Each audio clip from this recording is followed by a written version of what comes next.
오늘 저는 좋은 예배자의 원조 예수 그리스도라는 제목으로 함께 은혜를 나누겠습니다. 이번 한 달은 새벽 기도의 말씀이 히브리서예요.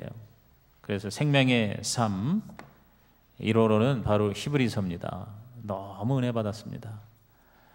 우리 교회가 올해 좋은 예배자가 되자 이렇게 슬로건을 가지고 출발했더니 하나님께서 히브리서를 생명의 양식으로 주셨어요. 히브리서는 예배의 책입니다. 예배의 책.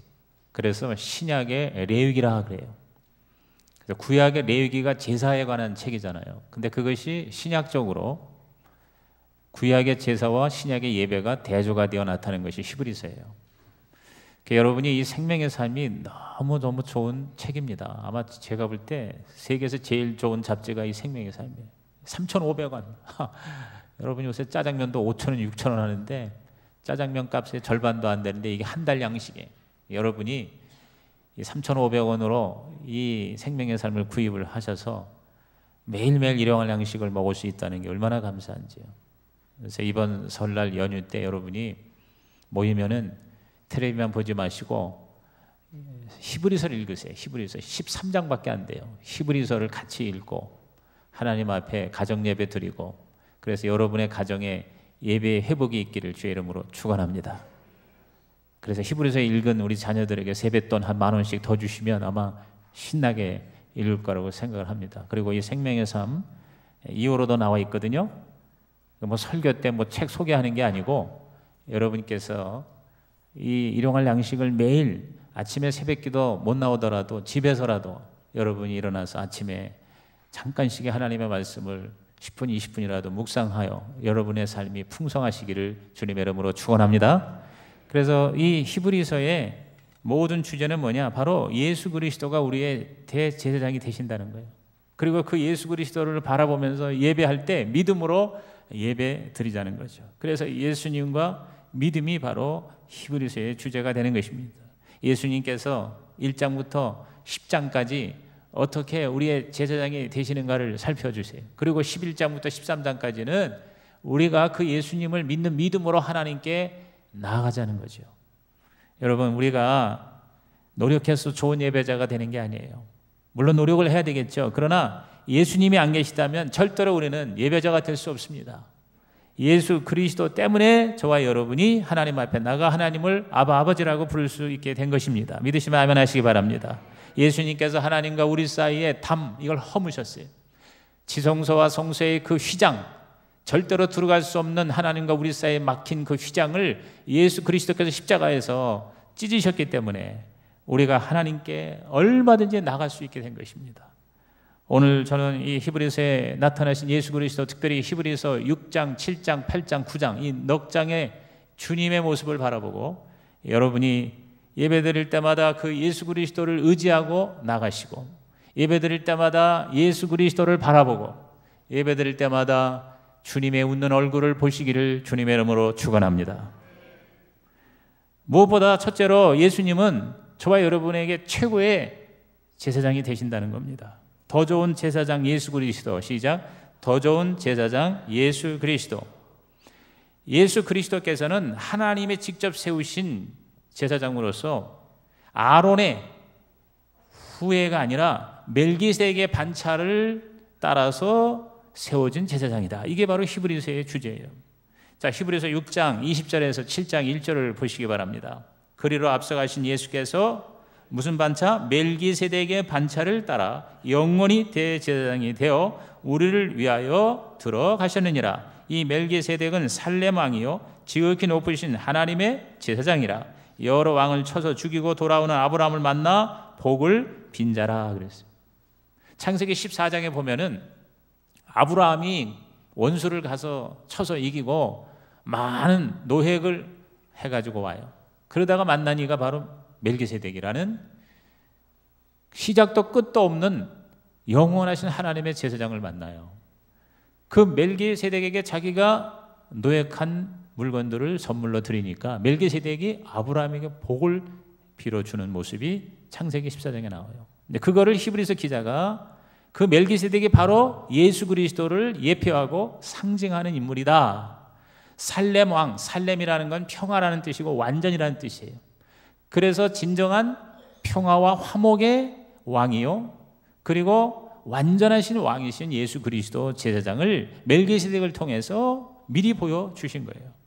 자, 히브리서 7장 11절 다 같이 읽습니다. 레위 계통의 제사 직분으로 말미암아 온전함을 얻을 수 있었으면 백성이 그 아래에서 율법을 받았으니 어찌하여 아론의 반차를 따르지 않고 멜기세덱의 반차를 따르는 다른 한 제사장을 세울 필요가 있느냐. 또 7장 17절도 보시면 증언하기를 내가 영원히 멜기세덱의 반차를 따르는 제사장이라 하였도다 그랬어요. 아론의 후예라면 아론이라고 하는 인간도 죄인이고 불완전해요. 그렇기 때문에 완전하다면 구토의 멜기세덱의 반차를 따르는 제사장이신 예수님을 세울 필요가 없어요. 그런데 아론의 그 제사장직이 불완전하기 때문에 멜기세덱의 반차를 따라서 예수 그리스도 제사장을 세우셨다는 겁니다. 아론 자신이 바로 죄인이죠. 그 인간 제사장은 한계가 있어요. 완전하지가 않아요.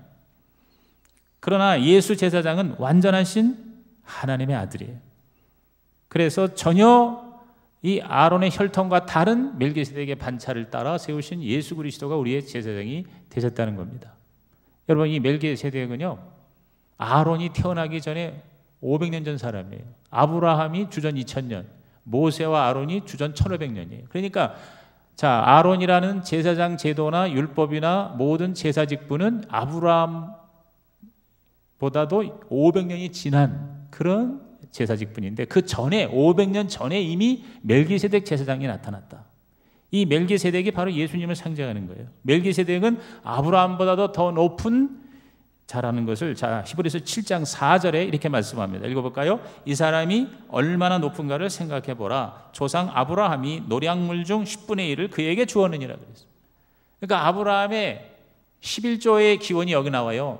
아브라함이 10의 1조를 자기의 그 노역한 물건 중에 10분의 1을 멜기세덱에게 줬어요. 왜? 멜기세덱이 더 높은 자이기 때문에. 그럼 그 멜기세덱이 누구냐? 바로 예수 그리스도예요. 그리고 그 예수 그리스도 제사장은 모세보다도, 그리고 아론보다도 더 위대하고 완벽한 제사장이다. 1500년 후에 태어날 예수님이지만 이 멜기세덱의 반차를 통해서 예수 그리스도는 모세보다 아론보다 훨씬 더 영원 전부터 계시던 제사장이다. 이것을 히브리 기자가 계속 얘기합니다. 자, 히브리서 7장 24절에서 26절을 읽어봅니다. 예수는 영원히 계심으로 그 제사장 직분도 갈리지 아니하느니라. 그러므로 자기를 힘입어 하나님께 나아가는 자들을 온전히 구원하실 수 있으니 이는 그가 항상 살아계셔서 그들을 위하여 간구하심이라. 이러한 대제사장은 우리에게 합당하니 거룩하고 악이 없고 더러움이 없고 죄인에게서 떠나 계시고 하늘보다 높이 되시니라. 그랬어요. 여러분, 이 말씀이 바로 히브리서의 핵심 요제예요. 예수는 영원히 계신대요. 그러니까 제사장 직분이 갈리질 않아요. 자, 아론 제사장은 사람이기 때문에 죽잖아요. 죽으면 또 그 아들들이, 또 다른 사람들이 제사장 직분이 자꾸 갈립니다. 그리고 아시다시피 아론의 두 아들은요, 제사장 직분을 제대로 못해서 그 자리에서 죽어버리고 말아요. 이렇게 불완전해요. 이렇게 자꾸 갈려요. 그러나 예수님은 영원히 계심으로 갈리지 않는다는 거죠. 그렇기 때문에 우리는 예수 그리스도를 힘입어서 하나님께 나아간다. 다시 말해서 예수님 덕분에 우리는 예배자가 될 수 있다. 할렐루야. 그래서 우리를 온전히 구원하실 수 있기, 그리고 지금도 우리가 하나님께 예배드릴 때마다 예수님께서 하늘의 보좌 우편에 앉아 계셔서 우리를 위해서 기도하시고, 우리가 예배드릴 때마다 하나님 아버지, 내 피값으로 산 하나님의 아들과 딸입니다. 저들의 예배를 기쁘게 받으시옵소서. 이렇게 아버지 하나님께 예수님께서 우리들을 격려해 주시고 우리들을 코사인해 주시기 때문에 우리가 하나님께 나아갈 수가 있게 되는 것이죠. 이 대제사장을 의지하고 예배드리는 자는 그 대제사장이 합당하고 거룩하고 악이 없고 더러움이 없고 죄인에서 떠나게 하신 하늘보다 높이 되신 이이기 때문에 저와 여러분이 온전히 좋은 예배자가 될 수 있다. 믿으시면 아멘 하시기 바랍니다. 그렇습니다. 그러므로 저와 여러분은 이 예배드릴 때마다 우리의 대제사장이신 예수 그리스도를 생각하고 바라보고 묵상함으로 진짜 하나님이 받으실 만한 참 좋은 예배가 되기를 주의 이름으로 축복합니다. 그게 히브리서 3장 1절에 우리에게 이렇게 히브리 기자가 촉구합니다. 히브리서 3장 1절 시작. 그러므로 함께 하늘의 부르심을 받은 거룩한 형제들아, 우리가 믿는 도리의 사도이시며 대제사장이신 예수를 깊이 생각하라. 따라합시다. 예수를 생각하라. 예수를 바라보라. 왜? 예수가 바로 우리를 하나님 앞으로 나아가게 하고 예배드리게 하는 진짜 제사장이에요. 최고의 제사장이 되시기 때문이다. 내 죄를 대신 지고 하나님 앞에 감으로 내가 죄인이지만 하나님 앞에 의롭다함 받은 예배자가 될 수가 있게 되었다는 것이죠. 여러분, 절대로 내 스스로는, 나 홀로는 하나님 앞에 나갈 수가 없어요. 예배 드릴 수가 없어요. 오늘 이 시간 저와 여러분이 와서 예배 드리는 것도 내가 예배 드릴 만한 자격이 있어서 예배 드리는 사람 한 사람도 없어요. 옷도 뭐 멋있게 점잖게 입고 와서 폼 잡고 하나님께 예배 드린다. 천만의 말씀이에요. 예수 그리스도 그분을 의지하지 않고는 절대로 하나님 앞에 나와 예배할 수 없다. 이것이 바로 기독교의 진리예요.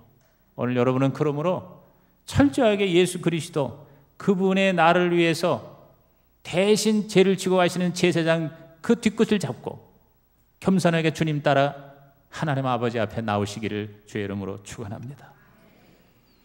두 번째로 우리 예수님은 제사장일 뿐만 아니라 아예 제물이 되셨다는 거예요. 더 좋은 제물이신 예수 그리스도. 시작. 더 좋은 제물이신 예수 그리스도.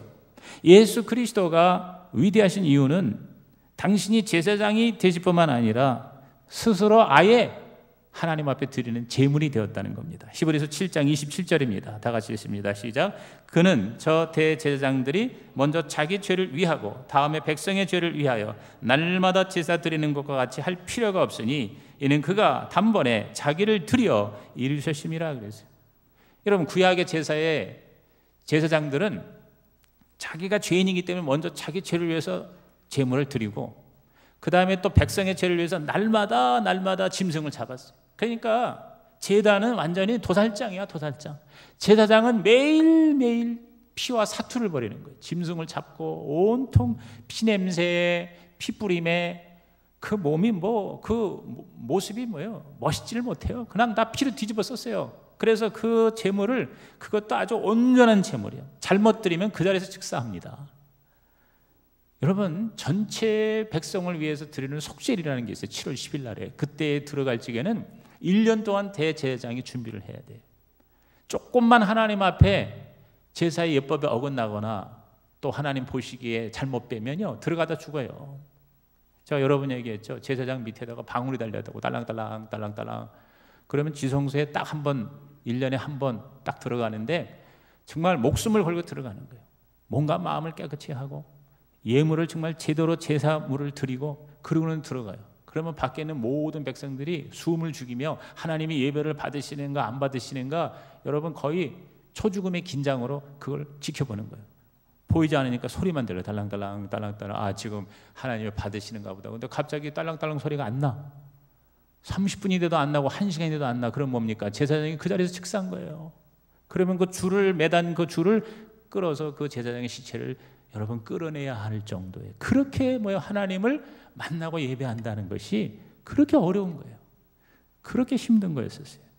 그런데 그런 것이 이제는 필요 없다는 거죠. 왜? 예수 그리스도께서 당신이 바로 십자가에서 영원한 단 한 번 드리는 제사가 제물이 되었다. 할렐루야. 이게 바로 여러분 히브리서의 메시지예요. 제사장이면서 동시에 제물이 되셔서 우리 인간의 죄를 위하여 죽으신 하나님은 여러분 기독교의 하나님밖에 없는 거예요. 이 세상에 역사상에 하나님의 아들이, 하나님이 인간을 대신해서 죽으셨다, 피 흘리고 죽으신 여러분 그 사건은 십자가 사건밖에 없어요. 그게 바로 기독교의 유니크니스, 기독교의 유일무이성인 것이, 어느 종교, 어느 믿음에 신이 인간을 위해서 죽었다, 하나님의 나를 위해서 피를 흘리셨다, 여러분 이런 역사는 전혀 존재하지 않아요. 오직 기독교만이. 한번 따라합시다. 하나님의 아들이 나를 위하여 죽으셨습니다. 피 흘리셨습니다. 제물이 되셨습니다. 그게 기독교입니다. 그게 바로 저와 여러분의 신앙인 것입니다. 예수님은 외적으로나 내적으로나 전혀 흠이 없는 완전한 제물이에요. 여러분 하나님 앞에 만족할 만한 재물이 되려면 인간이어야 하고 죄가 없어야 되고 죽어야 돼요. 이 세 가지를 충족시킨 분이 예수님이에요. 그 예수님이 자기의 몸을 들여 피를 흘리심으로 저와 여러분의 죄를 다 깨끗하게 사하여 주시고 우리가 하나님 앞에 의롭다함을 받은 의인으로서 하나님을 아바 아버지라고 부르며 예배할 수 있게 되었다. 이걸 여러분이 깨닫고 그 예수님께 감사하고 그 예수님을 위해서 모든 것을 드리는 예배자가 되기를 주의 이름으로 부탁을 드립니다. 자, 히브리서 9장 11절과 12절 이에 대해서 이렇게 말씀하십니다. 시작. 그리스도께서는 장래 좋은 일에 대제사장으로 오사 손으로 짓지 아니한 것 곧 이 창조에 속하지 아니한 더 크고 온전한 장막으로 말미암아 염소와 송아지의 피로 하지 아니하고 오직 자기의 피로 영원한 속죄를 이루사 단번에 성소에 들어가시느니라 그랬어요. 제가 지금 설명한 것이 다시 여기에 언급이 되어 있는 것이에요.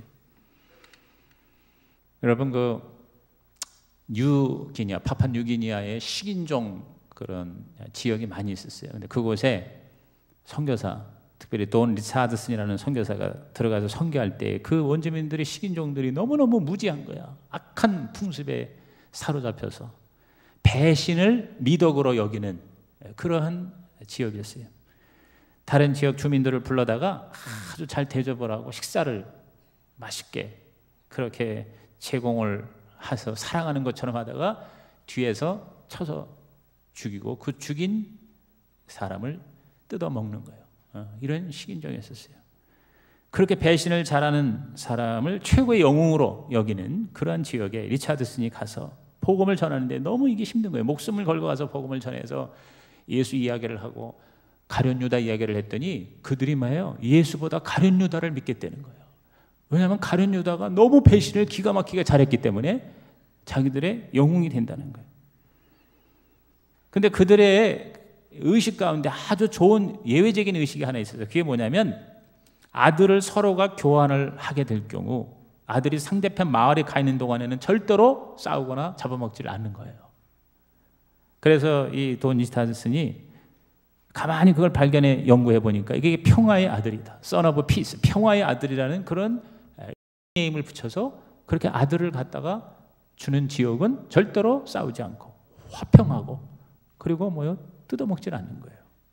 그래서 이걸 깨닫고 이 리차드슨 선교사가 바로 예수 그리스도를 그 Son of Peace, 화해의 아들로 소개한 거예요. 하나님과 우리 사이 원수가 되었는데 장벽이 있었는데 하나님의 아들을 우리에게 주사 그 아들이 대신 희생됨으로 하나님과 우리 사이의 원수지간이 하나님을 우리 아버지가 되시고 우리는 바로 하나님의 자녀가 되었다. 할렐루야.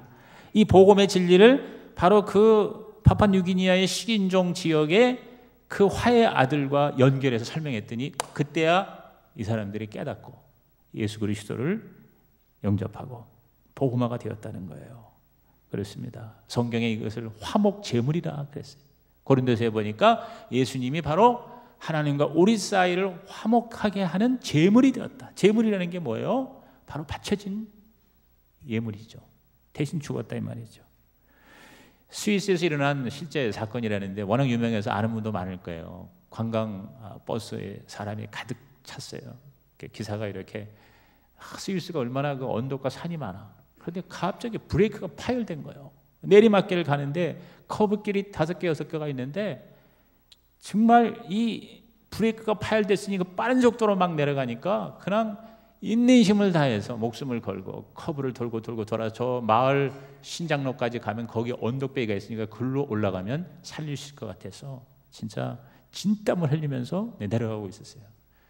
그런데 이제 대여섯 커브를 다 돌고 이제 그 마을로 들어가는 입구로 들어가려는데 그 앞에 아이들이 놀고 있는 거야. 아이들이. 그러니까 막 빵빵 경적을 울리면서 애들아 빨리 물러가라고 그러는데 애들이 막 놀래서 도망가는데 미처 거기에 피하지 못한 아이가 있어요. 몸이 불편한지 그냥 그대로 있는 거예요.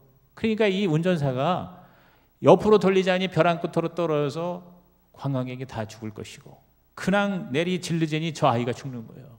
순간적이지만 이때 이 선택을 해야 됐을 때 여러분 이 운전사가 그냥 그대로 그 아이를 치고 지나가면서 대신에 관광객을 살렸어요. 그 버스가 멈추니 내와서 막 미친 듯이 운전사가 뛰어오면서 그 피투성이게 된 어린아이를 끌어안는 거예요. 그러니까 막 사람들이 모여들고, 개중에 어떤 사람들은 이 살인자 이럴 수가 있냐, 아이를 그저 차로 그냥 덮어버리다니. 여러분, 그러한 상황에서 그 마을에 있는 어떤 젊은이가 외쳤습니다. 모두들 스탑하세요. 이 아이가 바로 이 운전사의 아들입니다. 여러분, 자기 아들을 희생하면서 수십 명의 관광객을 살린 그 운전사가 바로 하나님이에요. 그 아이가 바로 예수 그리스도예요. 하나님이 당신의 아들을 희생시켜서 저와 여러분을 살리신 것이다, 그 말이에요. 그게 바로 예수님의 제사장 그리고 제물의 모습인 것이죠. 여러분, 교회라는 뭡니까? 우리를 살려 피 흘리신 아들을 품에 안으신 하나님의 품이 교회고, 설교가 무엇입니까? 죽으신 아들을 품에 안고 흐느끼시는 하나님의 울음소리요. 찬양과 기도가 무엇입니까? 그분 때문에 살아난 심령들의 감사의 외침인 것입니다. 예수께서 나를 위해 대신 죽으신 거예요. 따라합시다. 예수님이 나를 위해 죽으셨습니다. 죽어야 사는 거예요. 누군가가 죽어야 사는 거예요. 히브리서 9장 22절에 이 진리에 대해서 히브리서 저자는 이렇게 얘기합니다. 다 같이 읽습니다. 시작. 율법을 따라 거의 모든 물건이 피로써 정결하게 되나니 피 흘림이 없은즉 사함이 없느니라 그랬어요. 이건 바로 레위기에서, 구약에서 하나님이 정하신 법이에요. 피 흘림이 없은즉 사함이 없다. 여러분, 가만히 이렇게 생각해 보세요. 우리 인간이 뭘 먹어요? 채소와 그 다음에 고기를 먹어요. 근데 원래는요, 채식만 하게 돼 있어요. 채식만. 에덴 동산에서 모든 식물 과실을 따먹으라고 그랬어요. 그런데 인간이 타락하면서부터 동물이 죽기 시작하는 거예요. 우선 에덴 동산에서 그 벗은 수치를 가리기 위해서 나뭇잎으로 치마를 해 입었지만 그게 여러분 온전합니까? 그러니까 여호와께서 가죽 옷을 지어 입히셨다 그랬어요. 가죽 옷을 지어 입히셨다는 건 뭐예요? 누군 어떤 짐승인가 희생이 됐다는 거예요. 그러고 나서 아벨이 양을 잡아서 제사를 드리잖아요. 다시 말해서 그 죄를 씻기 위해서 누군가가 죄의 삭신 죽음으로 가는 인간을 살리기 위해서 누군가가 대신 죽어야 됐어요. 그러다가 결정적으로 노아 시대부터 사람이 육식을 하게 됩니다. 이제 학자들도 그거를 그렇게 발견해서 설명을 해요. 아시다시피 노아 시대의 모든 식물이 다 1년 반 동안 사라졌어요. 그러니까 노아가 배에서 나올 때에는 아무것도 없는 거예요. 이 세상에 먹을 채소가 하나도 없는 거예요. 그래서 그 배 안에 있는 그 짐승들을, 동물들을 양식으로 잡아서 먹기 시작하면서부터 인간은 고기를 먹고 육식을 하게 되었다 그래요. 여러분, 육식이 뭡니까? 육식이 동물이 피를 흘려야 돼요. 도살당해야 돼요. 소고기든 돼지고기든 닭고기든 동물이 죽어야 우리가 뭐요? 살아요. 그 죽은 그 동물의 고기를 우리가 먹고 우리는 뭐요? 생명을 유지하는 거예요. 피 흘림이 없이는 사함이 없다는 말이 바로 이러한 우리들의 음식 문화에서도 그것이 뭐예요? 보여지는 거예요. 죽음, 누군가가 죽어야 산다 그 말인 것이죠. 영적으로 여러분, 예수 그리스도가 피 흘리시고 죽으셨기 때문에 저와 여러분이 영원히 살 수가 있게 되었다. 믿으시면 아멘 하십시다. 마지막 세 번째로 이 결과 더 좋은 열매를 우리 예수님은 남기셨어요. 예수님의 그 제사장 그리고 예수님의 그 제물, 그 희생의 덕분으로 확실하고 완전한 결과가 뭡니까? 바로 저와 여러분이에요. 우리 하나님의 백성이에요. 그래서 하나님의 그 법이, 하나님의 그 은혜가 아예 우리 안으로 들어와 버렸어요. 그래서 히브리서 8장 10절, 우리 히브리서 8장 10절 읽어볼까요? 또 주께서 이르시되 그날 후에 내가 이스라엘 집과 맺을 언약은 이것이니 내 법을 그들의 생각에 두고 그들의 마음에 이것을 기록하리라. 나는 그들에게 하나님이 되고 그들은 내게 백성이 되리라. 그 막 만날 수 없어서 부들부들 떨면서 1년에 한 번 가까스로 그 성막을 통해서 비스름하게 하나님을 만나는 정도가 아니라 아예 하나님이 내 안에 들어와 계신다. 할렐루야. 하나님의 법이 우리의 생각 속에, 우리의 마음 속에 기록이 된다. 돌판 계명이 아니에요.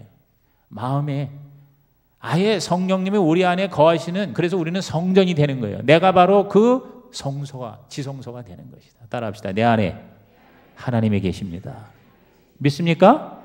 여러분 예수 믿으면요 하나님의 영이신 성령이 내 안에 계시고요 하나님의 말씀이 저와 여러분의 마음의 신비에 찍히게 될 줄로 믿는 것이죠. 그러니까 여러분이 그 말씀을 계속 이렇게 예배를 통해서 받음으로 우리는 언제 어디서나 얼마든지 하나님께 예배 드릴 수 있는 존재가 되었다는 거예요. 기가 막힌 하나님의 축복인 것입니다. 자 11절도 보십시오. 또 각각 자기 나라 사람과 각각 자기 형제를 가르쳐 이르기를 주를 알라 하지 아니할 것은 그들이 작은 자로부터 큰 자까지 다 나를 알미라. 여러분 예수님의 십자가 사건으로 말미암아 하나님을 확실하게 알게 된 거예요.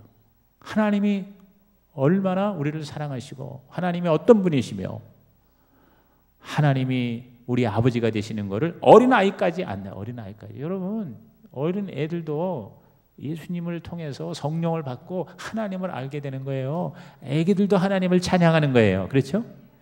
그 다음에 12절 보십시오. 내가 그들의 불의를 긍휼히 여기고 그들의 죄를 다시 기억하지 아니하리라. 그래서 완전히 우리 죄를 깨끗하게 다 없게 하셨다. 없는 것처럼 하셨다. 제가 몇 번 간증됐습니다만 제가 대학부 시절에 막 내비게이터 선교회 그 다음에 대학부 회장하면서 완전히 그때 전도에 미친 적이 있었어요.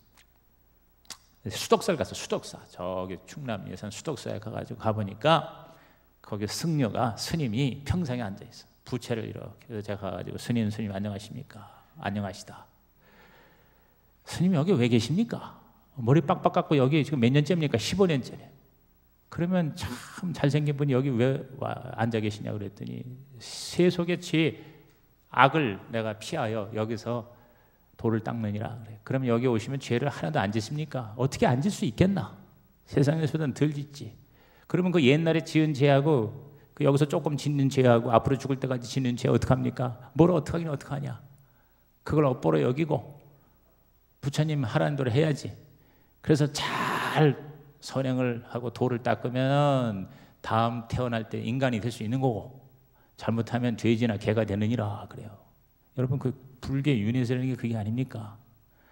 스님 저는 예수를 믿는 사람인데요 예수를 믿으면 기독교에서는 지난날의 모든 죄를 다 안 지은 것처럼 깨끗하게 용서받고 지금 짓는 죄 앞으로 지을 죄까지도 싹 안 지은 것처럼 그렇게 하나님이 용서해 주십니다. 그랬더니 여러분은 아멘 하는데 그 승려는 나한테 그러더라고. 참 안 됐다. 제정신이 아니구나. 그래서 저도 그랬죠. 여러분 말도 안 되는 게 하나님의 말씀이에요. 하나님의 말씀 가라사대 예수를 믿으면 예수님이 나 대신 제사장이 되셔서 하나님 앞에 나아가고 나 대신 제물이 되시사 죽으셨기에 우리는 하나님 앞에 나갈 수가 있고 제사장이 되고 우리는 하나님 앞에 다시 살 수가 있고 할렐루야. 그게 바로 뭐예요? 그게 성경의 복음이에요. 복음. 그래서 우리가 하나님 앞에 우리의 죽었던 양심이 살아나고 하나님을 예배하고 섬기게 되는 거예요. 그걸 히브리서 기자가 자 9장 14절 큰 소리로 시작. 하물며 영원하신 성령으로 말미암아 흠없는 자기를 하나님께 드린 그리스도의 피가 어찌 너희 양심을 죽은 행실에서 깨끗하게 하고 살아계신 하나님을 섬기게 하지 못하겠느냐 그랬어요. 여러분 절간에 가서 돌을 닦아야 구원을 받고 신을 만나는 게 아니에요. 예수 그리스도 그분의 피를 의지하여 나가야 저와 여러분이 하나님을 하나님이라고 알고 예배하고 섬기게 될 줄로 믿는 것입니다. 그래서 15절에 뭐라고 그랬어요? 15절 시작. 이로 말미암아 그는 새 언약의 중보자시니 이는 첫 언약 때에 범한 죄에서 속량하려고 죽으사 부르심을 입은 자로 하여금 영원한 기업의 약속을 얻게 하려 하심이라. 하나님 앞에 우리가 하나님을 예배함으로 말미암아 기업을 얻는다. 상급까지 얻는다. 여러분 예배를 드리면은요 부가적인 상급이 굉장히 많아요. 하나님 앞에 나와서 하나님의 신령한 은혜를 받는 것은 물론이려니와 예배를 드리는 사람은 과학자들, 의학자들이 수십만 명을 연구를 해봤더니 예수 믿고 예배 잘 드리는 사람은요 우선요 굉장히 그 사회적인 지지 기반이 강해지고 담배를 덜 피우고 술도 마시지 않고 이렇게 건강한 생활 습관을 자연적으로 갖는다. 당연하죠. 그렇죠? 예수를 제대로 믿는 사람은. 그래서 일주일에 이 주일날 한 번만 예배를 꾸준히 드리는 사람은 평균 보니까 7년을 더 오래 산대요. 7년을 더 오래 살고 건강하게 산대요. 그러니까 여러분이 주일날만 아니라 수요일날 예배 드리면 14년이요, 금요철 예배 드리면 21년이요, 새벽 예배 드리면 더 이상 계산을 하지 않겠습니다. 근데 여러분, 이거는요 너무너무 자연스러운 거예요. 우리는 예수 믿고 신앙생활하면요 우선 정직 성실 근면해지고요, 절제할 줄 알고요, 낭비를 하지 않고요. 그러니까 뭐요? 부여해지고 건강해지고 그리고 정신적으로도 행복해지는 거예요. 그럴 수밖에 없어요. 그래서 칼빈이 그리스도인의 삶은 부자가 될 수밖에 없다, 그렇게 얘기를 한 거예요. 데이비드 핑크 박사가 안정을 위한 4박자 균형이라는 논문에서 인간의 이 정신적인 요소의 안정을 찾기 위해서는 4가지 균형을 잡아야 되는데, 그게 뭐냐면 일, 놀이, 사랑, 예배. 그랬어요. 일, 놀이, 사랑, 예배. 근데 이 4개가 다 같이 가야 되는데 예수 안 믿는 사람은 일, 놀이, 사랑만 하잖아. 근데 우리는 뭐 예배를 플러스 시키는 거예요. 예배. 근데 그 중에서 제일 중요한 요소가 바로 예배라 그랬어요. 예배.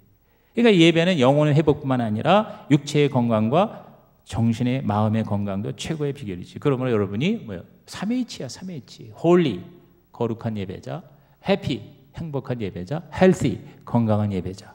그래서 여러분이 상급받고 기업 축복을 받으시기를 주님의 이름으로 축원합니다. 결론은 뭡니까? 히브리서 9장 27절에서 28절입니다. 다 같이 시작. 한 번 죽는 것은 사람에게 정해진 것이요 그 후에는 심판이 있으리니 이와 같이 그리스도도 많은 사람의 죄를 담당하시려고 단번에 들이신 바 되셨고 구원에 이르게 하기 위하여 죄와 상관없이 자기를 바라는 자들에게 두 번째 나타나시리라. 여러분, 우리는 예수님의 초림과 재림 사이에 사는 교회라는 존재예요. 주님의 초림이요, 2000년 전 예수님이 이 땅에 오신 것만 아니라 여러분이 예수를 믿으면 바로 그게 주님의 초림이요. 그 다음에 주님의 재림은 뭐냐? 주님이 구름 타고 천사장의 나팔소리 호이소리와 함께 강림하실 때 그게 재림이면서 동시에 여러분이 죽는 것이 재림이에요. 이게 개인적인 종말론입니다. 그러니까 내가 예수를 믿는 것이 초림이요, 내가 이 세상 떠나는 것이 재림입니다. 이것이 현재 역사상에서 저와 여러분이 현실적인 삶에서 주님이 직접 재림하는 것을 우리가 맞이할 수 있으면 진짜 럭키한 거지만 꼭 그렇게 안 돼도 괜찮아요.